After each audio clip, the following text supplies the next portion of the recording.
सोचो आप एक बड़े से खुले मैदान के किनारे खड़े हो। पीछे आपका इस साल का सफर है जो पूरी तरह से बर्बाद हो गया है, लेकिन अभी भी आगे 5 महीने और बचे हैं कुछ कर दिखाने के लिए। क्या आप भी वो एक्साइटमेंट और ज़रूरत महसूस कर रहे हो जो अभी मैं कर रहा हूँ, आपको ये बताने के लिए कि आने वाले 5 महीने कितने महत्वपूर्ण और ख़ास हो सकते हैं हमारी ज़िंदगी बदलने के लिए। समय तेजी से बीत रहा है और ये आपका आखिरी मौका हो सकता है। जब हम साल के आखिरी हिस्से में पहुंच जाते हैं तो हम आसानी से सोच लेते हैं कि अब कुछ भी करना बहुत मुश्किल है, लेकिन सच्चाई ये है कि अभी भी काफ़ी वक्त है कुछ बदलने के लिए और साल को अच्छे से ख़त्म करने के लिए।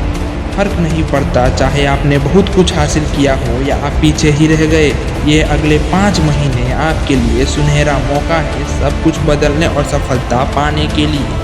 तो चलिए शुरू करते हैं और देखते हैं कि कैसे आप इन बचे हुए महीनों में अपनी ज़िंदगी में बदलाव ला सकते हो। तो क्या आप तैयार हो एक्शन लेने के लिए? तो चलिए शुरू करते हैं इसे। ये साल शुरू होने से पहले ना जाने आपने कितने सपने देखे होंगे कि मैं यह करूँगा, मैं वो करूँगा, कितने सारे गोल्स बनाए होंगे, लेकिन सवाल ये उठता है क्या तुमने इतने महीनों में अपने सपनों को पूरा कर लिया है या वो सपने सपने ही रह गए। बट अभी भी 5 महीने बचे हुए हैं जो कम नहीं होते कुछ करने के लिए। आप ये 5 महीनों में वो कर सकते हो जो आपने साल भर में नहीं किया। इन बचे हुए 5 महीनों में आप बहुत कुछ अचीव कर सकते हो और इस साल को एक बेहतरीन तरीके से ख़त्म कर सकते हो। तो सबसे पहले एक पेपर में अपने बड़े छोटे सभी टैक्स को लिख लो, फिर उनमें से इम्पोर्टेंट टैक्स फाइंड आउट करो जो तुम्हें इस साल के एंड होने से पहले करना ही है। जब आपका गोल सेट हो जाए तब उनको छोटे छोटे एक्शनेबल स्टेप्स में तोड़ दो। फिर एक्शन स्टेप्स में study plan, regular study schedule बनाओ। फिर अपने स्टडी प्लान्स एंड शेड्यूल को फॉलो करो और इसकी वीकली प्रोग्रेस ट्रैक करो, जिससे कि आपको एक आइडिया हो जाएगा कि आप किस सब्जेक्ट्स में स्ट्रांग हो और किस में वीक। देन आप अपने वीक सब्जेक्ट्स पर ज़्यादा ध्यान दो आज compare to strong subject and उसमें मास्टर हासिल कर लो। किसी भी सपनों को एक दिन में तो पूरा नहीं किया जा सकता, इसलिए एक चीज़ बनी है कंसिस्टेंसी। ये लाइन तो आपने सुनी ही होगी, consistency is the key of success. सुनने में कड़वा है मगर सच्चाई यही है। अगर आप कंसिस्टेंसी के साथ कुछ भी काम करते हो तो आपको सक्सेस गारंटीड मिलेगा। इससे एक एग्जाम्पल से समझ सकते हो। मान लो एक बच्चा कैलियोग्राफी सीखता है, लेकिन पहले दिन उसकी हैंडराइटिंग बहुत ही बदतर होती है।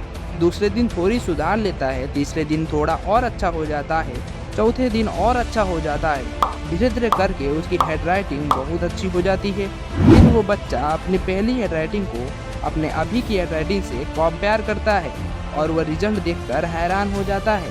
एंड इसे ही कहते हैं कंसिस्टेंसी का जादू। आई होप आप लोग कंसिस्टेंसी के पावर को समझ गए होंगे। इसलिए किसी काम में कंसिस्टेंसी मेंटेन करना बहुत ज़रूरी होता है। कंसिस्टेंसी मेंटेन करने के लिए आपको फोकस्ड एंड मोटिवेटेड भी रहना पड़ेगा। इसीलिए अब बात करते हैं कि फोकस्ड एंड मोटिवेटेड कैसे रहना है। 5 महीने फोकस से काम करने के लिए अपने डिस्ट्रैक्शन को रिमूव करना होगा। मतलब अपने नॉन एसेंशियल एक्टिविटीज़ के लिए लिमिटेड टाइम सेट करो। मान लो आप पढ़ते पढ़ते बोर हो जाते हो तो इंस्टाग्राम चलाने लगते हो, जिससे कि आपका बहुत सारा टाइम वेस्ट हो जाता है। इससे बचने के लिए आप इंस्टाग्राम में 1 घंटे का टाइम लिमिट सेट कर सकते हो। मतलब जैसे ही 1 घंटा कंप्लीट होगा वैसे ही आपका इंस्टाग्राम अपने आप ऑफ हो जाएगा। और ये तो आप जानते ही होंगे, हमारा एनवायरनमेंट जैसा होगा हम भी वैसे ही होंगे। इसलिए आपको मोटिवेटेड रहने के लिए पॉजिटिव लोगों के साथ रहना होगा, जिससे आपको पॉजिटिव थॉट्स आएंगे एंड आप मोटिवेटेड फील करोगे। मोटिवेटेड फीलिंग के लिए अपने सक्सेस को विजुअलाइज कर सकते हो। मतलब आप हमेशा अपने आप को ये याद दिलाओ कि ये गोल जो तुमने बनाया है ये इतना इम्पोर्टेंट क्यों है। सक्सेसफुल लोगों का एक रूल है जो तुम्हें ज़रूर जानना चाहिए, वह है लर्न फ्रॉम फेलियर्स। यह एक बहुत ही इम्पोर्टेंट पॉइंट है, क्योंकि 90% लोग किसी काम में फेल होने से गिव अप मार देते हैं, लेकिन सक्सेसफुल पर्सन ऐसा नहीं करते। सक्सेसफुल पर्सन हमेशा अपनी गलतियों से सीखते हैं। आपको भी अपने गलतियों से सीखना चाहिए और आगे बढ़ना चाहिए। आपको अपने विल पावर को इंक्रीज करने पर भी ध्यान देना चाहिए, जिससे कि आप अपने इरादे पर खड़े उतरें। ओके, तो अब बात करते हैं कि कैसे आप इस साल को यादगार बना सकते हो। किसी भी साल को यादगार बनाने के लिए हमें उस साल कुछ बड़ा अचीवमेंट अचीव करना पड़ेगा। ये तभी पॉसिबल है अगर आप हार्डवर्क करते हो तो।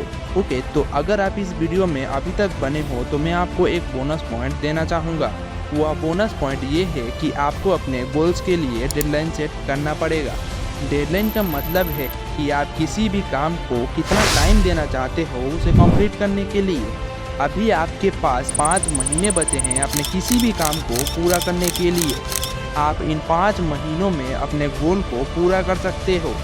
आप इन 5 महीनों को एक डेडलाइन समझ सकते हो अपने गोल को पूरा करने के लिए। अगर 5 महीनों का डेडलाइन बना रहे हो तो ये समझ लो कि तुम्हारे पास जीने के लिए केवल 5 महीने ही है और तुम्हें अपने सपनों को इन 5 महीनों में कैसे भी कंप्लीट करना ही पड़ेगा। अगर तुम इस साल के एंड के महीनों में कुछ अचीव कर भी लेते हो तो क्या ये मोटिवेशन अगले साल भी कायम रहेगी? तो मैं साफ बता देता हूँ कि यूट्यूब से मोटिवेशन लेकर कुछ हासिल नहीं कर पाओगे, क्योंकि ये टेम्पररी मोटिवेशन होती है। इसलिए एक सॉलिड वजह खोजिए मोटिवेशन अपने ड्रीम को पूरा करने के लिए। साल खत्म होने वाला है लेकिन अभी भी आपके पास 5 महीने हैं। ये 5 महीने बहुत होते हैं कुछ भी करने के लिए, तो ये 5 महीने अपने सपनों को पूरा करने में लगा दीजिए। इस साल में कुछ अचीव करके इस साल को यादगार बना दीजिए। आई होप ये साल की तरह हर साल आपका यादगार बने एंड आप अपने लाइफ में सक्सेस हासिल कर पाएं। उम्मीद है ये वीडियो आपको पसंद आया होगा। और भी इंटरेस्टिंग वीडियोस के लिए इस चैनल को सब्सक्राइब करना ना भूलें।